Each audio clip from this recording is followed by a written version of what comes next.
पाकिस्तान का Asia cup के लिए आगाज आज से हो रहा है विद ओमान इन दुबई और रात 8:30 बजे मैच शुरू होगा। ट्राई सीरीज में ग्रीन शर्ट्स की परफॉर्मेंस जो रही है वो सबके सामने है। सो उम्मीद हम क्या रखें अच्छी रखेंगे वैसे तो, लेकिन हम इसी पे बात करते हैं। राशिद लेकिन ये जो सवाल आपने उठाया है ना कि इस पे भी उम्मीद क्या रखें, यानी कहीं भी जा सकती है बात। ये जो लैक ऑफ फेथ है ना, नहीं मैं आपको क्वेश्चन कर रही हूँ। मुझे कहीं लेके जाती हैं, मैं उधर जाना नहीं चाहता। मैं लैक ऑफ फेथ है ऑप्टिमिस्टिक आदमी हूँ और मैं बहुत पुरुम्मीद हूँ कि हम इंशाल्लाह जबरदस्ती परफॉर्म करेंगे। और हमें क्या करना चाहिए, मतलब क्या हमारा लाइनअप होना चाहिए? राशिद भाई से बात करनी चाहिए, हमें ये करना चाहिए सबसे पहले। बॉलर्स, कितने स्पिनर्स, कौन किस नंबर पर आए, ये सब कुछ हम राशिद भाई से कितने ही दिन से डिस्कस कर रहे हैं। राशिद भाई हम बहुत ऑप्टिमिस्टिक लोग हैं, अब्दुल्ला बहुत ही ज्यादा ऑप्टिमिस्टिक लोग हैं। नहीं मैं भी हूँ वैसे तो। ओमान के साथ मैच है, मतलब क्या तवक्को रखें और ऑप्टिमिज्म तो चलेगी, और क्या सोच सकते हैं? स्ट्रेट जीतना चाहिए पाकिस्तान को, पहला मैच तगड़ा खेलना चाहिए जिस तरह से पड़ोसियों ने खेला है कि ज्यादा टाइम नहीं लिया। हम पूरा 20 ओवर ना जाए, उनको जल्दी जीते और नेट रन रेट का भी तेरा ख्याल रखें। कुछ भी होता है सीरीज में या टूर्नामेंट में, नेट रन रेट बहुत जरूरी है दोनों ग्रुप में, ग्रुप ए ग्रुप बी दोनों में ही है। और अच्छी प्रैक्टिस पाकिस्तान को मिली हुई है टर्निंग ट्रैक पे जो शारजा में हुए, और अभी दुबई का भी पिचेस का पता चल जाएगा। बड़े मैच से पहले इस मैच को अच्छे तरीके से खेला जाए, ये तैयारी समझ के खेला जाए कि यूटिलाइज करें अपने बॉलर्स को। कितने स्पिनर्स खेलने हैं, कितने पेसर खेलने हैं, ये बहुत इंपॉर्टेंट है। अगर पेसर कम करते हैं एक आध तो डेथ ओवर कौन करेगा, ये भी एक रहेगा 14 तारीख वाले मैच का। आज का तो इतना नहीं है, लेकिन अगर 4 स्पिनर से जाते हैं बकौल हमारे माइक हेसन के, हमारे पास 5 भी हैं, तो उसमें डेथ ओवर में थोड़ा सा प्रॉब्लम आ सकता है हमें कि फहीम अशरफ बॉलिंग करेंगे या शाहीन करेंगे, 2 ही पेसर रह जाते हैं। इसको देखना पड़ेगा पाकिस्तान मैनेजमेंट को। तो आपका मशवरा क्या होगा? पेसर जाना चाहिए, आपके ऑप्शन होना चाहिए। ऑप्शन होना चाहिए इसलिए कि जरूरत पड़ने पर अगर रिवर्स हो रही है, कोई भी है, वही वो है अपना हारिस है या कोई और बॉलर है, वो तेज बॉलिंग करके रिवर्स स्विंग कर सकते हैं। मार बहुत लगती है उनको, लेकिन ऑप्शन होना जरूरी। ये ना हो कि ऑप्शन ही नहीं है, हम स्पिनर से आखिरी 17-18 ओवर अगर अच्छा, हम एक डिफरेंट कॉन्सेप्ट है ना, या तो हम अपनी एनर्जी सेव रखें अपने बॉलर्स की, पर्टिकुलरली पेसर्स की, या फिर हम जो है उनकी एनर्जी सेव रखें या तमाम अपने हथियार आजमा लें। अब इंडिया एक रेगुलर फास्ट बॉलर के साथ गया और दूसरा पांड्या भी था। हाँ अब्दुल्ला भाई, इसमें एक चीज है कि एनर्जी सेव कर रहे हैं, लेकिन 2-2 ओवर तो पावर प्ले में कर जाएंगे ना, फिर एक ओवर रह जाएगा इनका। इस वजह से कह रहा था। और इंडिया का भी जो मैच था, इंडिया तो खेलता है ऐसे ही है ज्यादातर, वो बुमराह को रोक लेगा, 1 ओवर करा के 2 ओवर लास्ट में चला जाएगा। इसी तरह उनके पास ऑप्शन शुभमन दुबे का भी है, वो भी मीडियम पेस बीच में कर लेगा, तो हार्दिक पांड्या के ओवर रह जाएंगे। हमारे पास इतना ऑप्शन नहीं है, फिर हमें जाना पड़ेगा हुसैन तलत के साथ के एक पेसर हो जो कि। अच्छा, हम 14 पे आ जाते हैं, ये तो इंशाल्लाह हम खेल ही लेंगे आज का मैच। इंशाल्लाह हम 14 के मैच पे आ जाते हैं।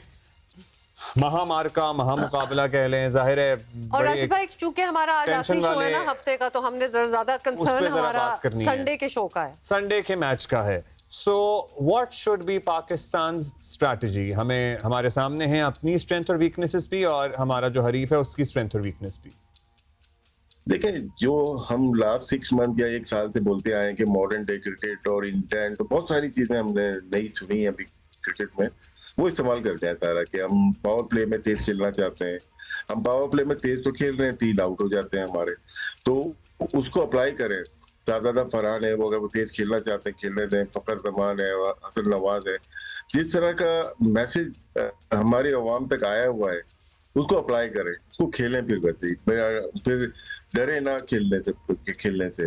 तो ये एक चीज है। स्पिनर्स का हमारे पास एडवांटेज जरूर है, जो दोनों स्पिनर्स का एडवांटेज है। उन्होंने खेला हुआ नहीं, अबरार को स्ट्रगल किया उन्होंने, लेकिन हमें अपने जो बैटिंग है उसको बहुत ही अच्छे तरीके से यूटिलाइज करना पड़ेगा, specially in power play. Power play foundation होती है कोई भी टीम, पावर प्ले, और हम वही चेंज करना चाह रहे हैं। हमने वही चेंज किया है कि पावर प्ले में हमारे रन ज्यादा होने चाहिए, 60-65 रन होने चाहिए, 1 आउट होना चाहिए। लेकिन मैं शारजा में देखा कि वो हम करते करते 40 पे 3-4 आउट हो जाते थे। तो यहाँ पे हमें यूटिलाइज करना है जो हमने बोला है, 1 साल से हम बोल रहे हैं या 6 महीने से, उसको पूरा यूटिलाइज करें।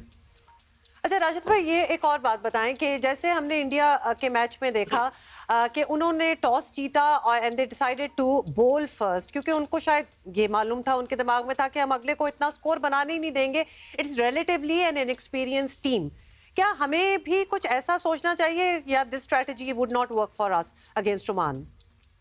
नहीं, उन्होंने भी गलत किया था। उनको देखें, वो भी काफी अरसे के बाद खेल रहे थे T20 इंटरनेशनल, तो अपने तमाम बैट्समैन को तो चांस ही नहीं दिया। जब पाकिस्तान के खिलाफ आएंगे वो तो मे भी थोड़ा बहुत देखिए प्रेशर का, जितना अच्छा प्लेयर हो जाए, पाकिस्तान इंडिया का प्रेशर तो होता ही है। पाकिस्तान को मेरे ख्याल से अपने बैट्समैन को यूटिलाइज करना चाहिए जितना खेल सके, और जिस तरीके से हमें जिस मेथड से खेलना है इंडिया के खिलाफ वही मेथड इख्तियार करें। अगर पहले बैटिंग करते हैं तो किस तरह पावर प्ले खेलना है, सेकंड बैटिंग करते हैं तो किस तरह पावर प्ले और मिडिल ओवर खेलना है। तो ये अच्छा मैच पाकिस्तान को मिला है। इंडिया ने मेरे ख्याल से जाया किया, उनकी बॉलिंग बहुत स्ट्रांग थी, कुलदीप यादव वगैरह उनको रीड नहीं हुए, लेकिन पाकिस्तान के पास भी ये हथियार हैं। ऐसा नहीं है सुफियान मुकीम और अबरार की सूरत में हैं, दोनों ही हैं। अच्छा राज भाई, हमारी फाइनल 11 फॉर संडे होनी क्या चाहिए? हम 2 रेगुलर स्पिनर, जिस तरह हमने ट्राई नेशन सीरीज के फाइनल में किया था, सुफियान अबरार, नवाज अजहर ऑलराउंडर खेले थे और उनकी मदद के लिए साइम भी थे, साइम और हमारे कप्तान भी थे। सो हाँ, वो और फिर फास्ट बॉलर की ऑप्शन तो है। What should be the playing 11 for Sunday? देखिए, वैसे तो इस मैच के लिए तो बेहतर है कि यही सेम प्लेइंग 11 खेली जाए जो कि फाइनल खेली थी। इंडिया के खिलाफ मैं थोड़ा सा हूँ कि एक तेज बॉलर और आना चाहिए, जो कि जरूरत पड़ेगी, क्योंकि हमारे स्पिनर थोड़ा सा रिलैक्स हो जाते हैं। क्या नाम है, मोहम्मद नवाज थोड़ा सा रिलैक्स हो जाते हैं। तो किसकी जगह कौन आए फिर? अब यही मतलब फहीम अशरफ को बिठा नहीं सकते, और किसी स्पिनर, इन दोनों में से कोई स्पिनर ही फिर कुर्बानी देगा। जब दोनों कुर्बानी में एक देगा तो हमारा स्पिन डिपार्टमेंट वीक हो जाएगा, क्योंकि पार्ट टाइम से हम बिलीव नहीं कर सकते। तो आपके पास जो मैं शायद एक हफ्ते पहले भी कहा था, 2 विकेट कीपर्स है, इन दोनों में से एक खेलता है फिर। लेकिन हमने अपने सेटल किया हुआ है कि हमारे प्लेइंग 11 यही होगी, हम अबरार या सुफियान को खिलाएंगे, ये हमारा मुसलसल चल रहा है। हम ये नहीं देख रहे कि साहबजादा फरहान ऊपर खेल रहे हैं, हारिस नहीं रन कर पा रहे, तो हारिस की जगह हम एक पेसर को लेके आ सकते हैं, तो वो शायद हम कर नहीं पा रहे। हमें एक स्ट्रेटेजी हमने जो बनाई हुई है उसी के ऊपर हम चल रहे हैं। ठीक है, बहुत शुक्रिया आपका राशिद भाई, थैंक यू। सो आज के मैच का तो मतलब it's we are starting today's match with Asia Cup, लेकिन टेंशन हमें संडे की है, इतवार की है। Tension / excitement